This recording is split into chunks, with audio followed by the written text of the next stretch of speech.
Hi friends, ಎಲ್ಲರಿಗೂ ನಮಸ್ಕಾರ. ನಾವು ಇವತ್ತು ಮಸಾಲೆ ಚಿತ್ರಾನ್ನ ಮಾಡ್ತಿದ್ದೀವಿ. ಇದು ಸ್ವಲ್ಪ ಡಿಫ್ರೆಂಟಾಗಿರುತ್ತೆ. ನಾನು ಇದಕ್ಕೆ ತರಕಾರಿನ ಯೂಸ್ ಮಾಡಿದ್ದೀನಿ. ಬನ್ನಿ ಹೇಗೆ ಮಾಡೋದು ಅಂತ ನೋಡ್ಕೊಂಬರೋಣ. ಅದಕ್ಕೆ ನಾನು ಫಸ್ಟ್ ಒಂದು ಬಾಣಲಿಗೆ ಎಣ್ಣೆ ಇಟ್ಕೊಂಡಿದ್ದೀನಿ. ಎಣ್ಣೆ 2 ಸ್ಪೂನ್ ಹಾಕಿದ್ದೀನಿ. ಸ್ವಲ್ಪ ತುಪ್ಪ ಸೇರಿಸ್ಕೊತೀನಿ. ನೀವು ತುಪ್ಪ ಬೇಡ ಸ್ಕಿಪ್ ಮಾಡ್ಬೋದು. ತುಪ್ಪ ಹಾಕಿದ್ರೆ ಟೇಸ್ಟ್ ತುಂಬ ಚೆನ್ನಾಗಿರುತ್ತೆ. ಈಗ ಸಾಸಿವೆ ಹಾಕಿದ್ದೀನಿ. ಸಾಸಿವೆ ಸ್ವಲ್ಪ ಫ್ರೈ ಆದಮೇಲೆ ಶೇಂಗಾ ಬೀಜ ಹಾಕ್ಕೊಳ್ಳೋಣ. ಫ್ರೈ ಆದಮೇಲೆ ಶೇಂಗಾ ಬೀಜ, ಕಡಲೆಬೇಳೆ, ಉದ್ದಿನಬೇಳೆ ಹಾಕ್ಕೊತೀವಿ ಒಂದು ಸ್ಪೂನು. ಅದಕ್ಕೆ ಚೆನ್ನಾಗಿ ಫ್ರೈ ಮಾಡ್ಕೊಳ್ಳೋಣ. ಸ್ವಲ್ಪ ಫ್ರೈ ಆಗಬೇಕದು. ಸ್ವಲ್ಪ ಕರಿಬೇವು ಹಾಕೊಳ್ಳೋಣ. ಈಗ ಸ್ವಲ್ಪ ಫ್ರೈ ಆಗಿದೆ ನೋಡಿ ಕಡಲೆಬೇಳೆ, ಉದ್ದಿನಬೇಳೆ. ಈ ಟೈಮಲ್ಲಿ ನಾನು ಕ್ಯಾಪ್ಸಿಕಮ್ ಕಟ್ ಮಾಡಿ ಹಾಕ್ಕೊತೀನಿ. ಸ್ವಲ್ಪ ಹಾಕೊಳ್ಳೋ ಟೇಸ್ಟ್ ತುಂಬ ಚೆನ್ನಾಗಿದೆ ಕ್ಯಾಪ್ಸಿಕಮ್ದು. ಈಗ ಕ್ಯಾರೆಟ್ ಹಾಕೋತಿದ್ದೀನಿ ನಾನು. ಕ್ಯಾರೆಟ್ನ ಚಿಕ್ಕದಾಗಿ ಕಟ್ ಮಾಡಿದ್ದೀನಿ. ಚಾಪರ್ಗೆ ಹಾಕಿದ್ದೀನಿ ನಾನು. ಚಾಪರ್ಗೆ ಕಟ್ ಮಾಡಿದ್ದೀನಿ.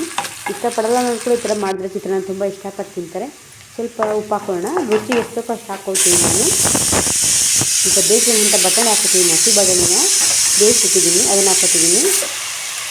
ಹಾಗೆ ಸ್ವಲ್ಪ ಚೆನ್ನಾಗಿ ಫ್ರೈ ಮಾಡೋಣ. ಇದಕ್ಕೊಂದು ಮಸಾಲ ರೆಡಿ ಮಾಡಬೇಕು. ಬನ್ನಿ ಹೇಗೆ ಮಾಡೋದು ಅಂತ ನೋಡೋಣ. ಫಸ್ಟ್ ಮಿಕ್ಸಿ ಜಾರಿಗೆ ಸ್ವಲ್ಪ ಕಾಯಿ ತುರಿ ಹಾಕ್ಕೊಳ್ಳೋಣ. ಅದಕ್ಕೆ ಹಸಿಮೆಣ್ಸಿನ್ಕಾಯಿ ಹಾಕೋತೀನಿ. ಖಾರಕ್ಕೆ ಎಷ್ಟು ಬೇಕೋ ಅಷ್ಟು ಹಾಕ್ಕೊಳ್ಳಿ ಹಸಿಮೆಣ್ಸಿನ್ಕಾಯಿ. ಸ್ವಲ್ಪ ಜೀರಿಗೆ ಹಾಕೋತಿದ್ದೀನಿ. ಸ್ವಲ್ಪ ಕೊತ್ತಂಬರಿ ಎಲ್ಲ ಹಾಕಿ ರುಬ್ಕೊಂಡು ಪೇಸ್ಟ್ ಮಾಡ್ಕೊಳ್ಳೋಣ. ನೋಡಿ ಅಷ್ಟು ನಮ್ಮದು ಮಸಾಲೆಯೂ ರೆಡಿ ಆಗಿದೆ. ಈಗ ಅಲ್ಲಿ ಫ್ರೈ ಆಗ್ತಿದೆಯಲ್ಲ ಕ್ಯಾರೆಟ್ಗೆ, ಅದಕ್ಕೆ ಹಾಕ್ಕೊಳ್ಳೋಣ. ಈ ಮಸಾಲೆನೇ ಟೇಸ್ಟ್ ಕೊಡೋದು. ಒಂದು ಸಲ ಮಾಡಿ ನೋಡಿ, ಈ ಥರ ತುಂಬ ಚೆನ್ನಾಗಿ ಚಿತ್ರಾನ್ನ.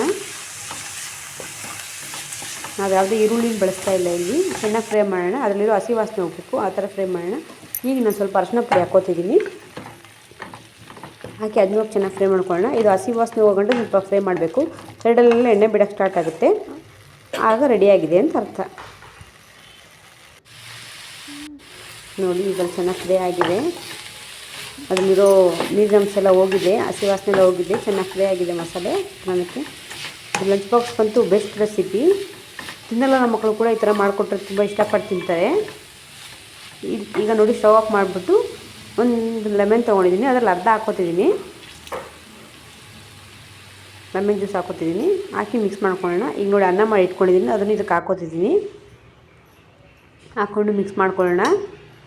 ಇದಕ್ಕೆ ಸ್ವಲ್ಪ ತುಪ್ಪ ಹಾಕೋತಿದ್ದೀನಿ ನಾನೀಗ. ತುಂಬ ಚೆನ್ನಾಗಿರುತ್ತೆ ಹಾಕೋದ್ರಿಂದ. ನೀವು ಬೇಡ ಅಂದರೆ ಸ್ಕಿಪ್ ಮಾಡ್ಕೊಳ್ಳಿ. ನಿಮ್ಮ ಹತ್ರ ಗೋಡಂಬಿ ಇದ್ದರೆ ಒಗ್ಗರಣೆಗೆ ಹಾಕ್ಕೊಳ್ಳಿ. ನಾನು ಇವತ್ತು ಗೋಡಂಬಿ ಇರಲಿಲ್ಲ, ಅದಕ್ಕೆ ಕಡಲೆಕಾಯಿ ಬೀಜ ಹಾಕಿದ್ದೀನಿ. ಹಾಕಿ ಮಿಕ್ಸ್ ಮಾಡ್ತಿದ್ದೀನಿ. ನೋಡಿ ಚಿತ್ರಾನ್ನ ರೆಡಿಯಾಗಿದೆ. ಕಲಿಸಿದ್ದೀನಿ. ಈಸಿಯಾಗೂ ಇರುತ್ತೆ ಮತ್ತು ಟೇಸ್ಟಾಗಿರುತ್ತೆ. ವೆಜಿಟೇಬಲ್ಸ್ ಹಾಕೋದ್ರಿಂದ ಟೇಸ್ಟ್ ತುಂಬ ಚೆನ್ನಾಗಿರುತ್ತೆ. ಒಂದು ಸಲ ಮಾಡಿ ನೋಡಿ. ನಿಮ್ಗೆ ನಮ್ಮ ರೆಸಿಪಿ ಇಷ್ಟ ಆಯಿತು ಅಂದರೆ ಲೈಕ್ ಮಾಡಿ, ಶೇರ್ ಮಾಡಿ, ಕಮೆಂಟ್ ಮಾಡಿ. ಹಾಗೆ ನನ್ನ ಚಾನಲ್ನ ಸಬ್ಸ್ಕ್ರೈಬ್ ಮಾಡ್ಕೊಳ್ಳಿ. Thank you for watching. ಧನ್ಯವಾದಗಳು.